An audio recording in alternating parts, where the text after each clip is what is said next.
ఒక quick and healthy recipe చెప్తానండి. ఇవి పెసలు ఉన్నాయి కదా, పెసలు చక్కగా నానబెట్టుకొని ఒక 4-5 అవర్స్, లేకపోతే స్ప్రౌట్స్ అయినా ఏవైనా పర్లేదు. దాంట్లో ఇట్లా ఆలు, క్యారెట్ లేకపోతే బీన్స్ ఏవైనా కొన్ని వెజిటేబుల్స్ యాడ్ చేసుకోవచ్చు.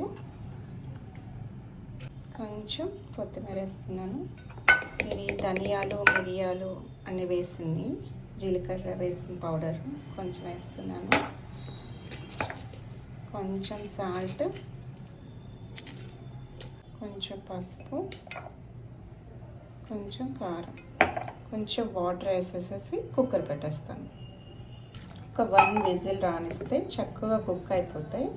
తర్వాత దీంట్లో కోకోనట్ పేస్ట్ వేసుకొని తాలింపు పెట్టేసుకుంటే చాలా కమ్మగా ఉంటుంది.